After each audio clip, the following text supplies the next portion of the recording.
भाई और बहनों, यूपीए समय गैस सिलेंडर का रेट क्या होता था? 400। उस टाइम हर भाषण में नरेंद्र मोदी जी कहते थे शर्म आनी चाहिए, 400 रुपए का गैस सिलेंडर हो गया। अच्छा भाई और बहनों, अब क्या रेट है? अब अपने भाषण में नरेंद्र मोदी शर्म की बात क्यों नहीं करते?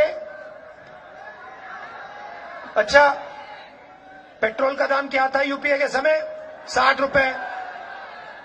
उस टाइम नरेंद्र मोदी कहते थे शर्म आनी चाहिए, 60 रुपए हो गया दाम पेट्रोल का। आज क्या दाम है? डीजल का क्या दाम है? नरेंद्र मोदी एक शब्द नहीं कहते। पहले कहते थे 2 करोड़ युवाओं को मैं हर साल रोजगार दूंगा। पता लगा करोड़ों लोगों को बेरोजगार कर दिया नोटबंदी और जीएसटी लागू करके। एक भाषण में रोजगार की बात नहीं करते। आप सुनो उनके भाषण, रोजगार शब्द नहीं सुनाई देगा। जय हिंद दोस्तों, आपने अभी अभी कांग्रेस नेता राहुल गांधी को सुना, जो भारत जोड़ो यात्रा पर निकले हुए हैं, लेकिन बीच में वो गुजरात पहुंचे और वहां पे जनसभा को संबोधित किया। इस जनसभा के दौरान राहुल गांधी ने वो तमाम बातें कही जो कहीं ना कहीं बीजेपी को पिंच करती हैं, जिन मुद्दों पर बीजेपी बात नहीं करना चाहती। मौरवी की बात उन्होंने कही और पूछा कि असली गुनाहगारों को कब सजा दी जाएगी। लेकिन उससे भी बड़ी बात उन्होंने सीधे तौर पे प्रधानमंत्री मोदी से पूछा कि 2013 से पहले आप बेरोजगारी के मुद्दे पर, आप पेट्रोल डीजल के मुद्दे पर हमारी सरकार को घेरा करते थे, लेकिन आज आप चुप हैं।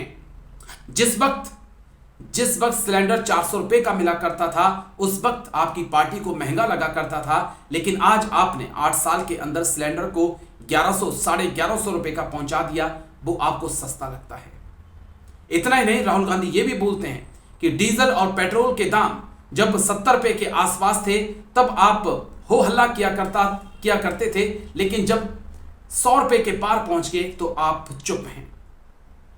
जब आप सत्ता में नहीं थे, आप रोजगार देने की बात करते थे, आप कहते थे कि हर साल 2 करोड़ युवाओं को रोजगार दूंगा, लेकिन आप पूरे 8 साल के अंदर 8 लाख रोजगार नहीं दे पाए और आप चुप हैं। बेरोजगारी, रोजगार के मुद्दे पे आप कुछ नहीं बोलते हैं।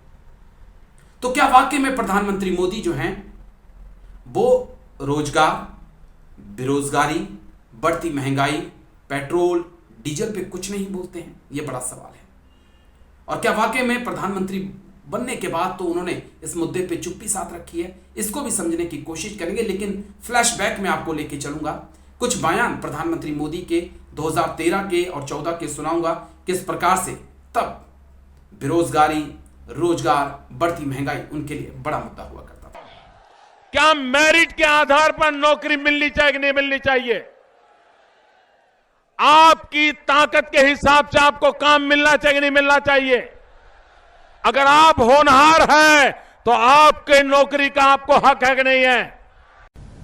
साल का रिपोर्ट कार्ड के कुछ ही घंटों में उन्होंने देश में जिस प्रकार से पेट्रोल के दाम बढ़ा दिए, ये दिल्ली सरकार की शासन चलाने की नाकामयाबी का जीता जागता सबूत है। देश की जनता के अंदर भारी आक्रोश है।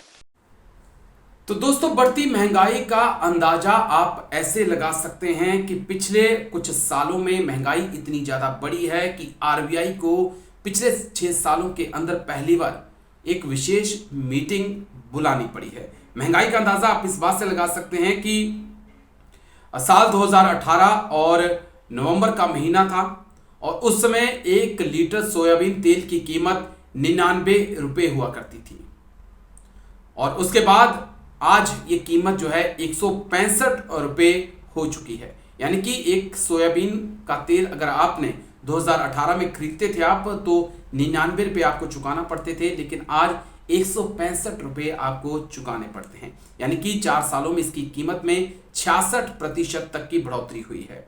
भैया अगर तुअर की दाल की बात करें तो 83 की जगह आज आपको 118 रुपए देने पड़ते हैं। पेट्रोल की बात करें तो 2018 में जो 79 रुपए था, आज 97 रुपए आपको चुकाने पड़ते हैं। करीब करीब प्रधानमंत्री मोदी के ही राज में पिछले 4 सालों में महंगाई कई 2 गुना जो है बढ़ चुकी है। और यही कारण है कि आरबीआई को एक स्पेशल मीटिंग बुलानी पड़ी और बढ़ती महंगाई पर रोक लगाने के लिए कुछ कदमों पर विचार किया गया। लेकिन क्या वाकई में प्रधानमंत्री मोदी इस मुद्दे पर कुछ बोलते हैं?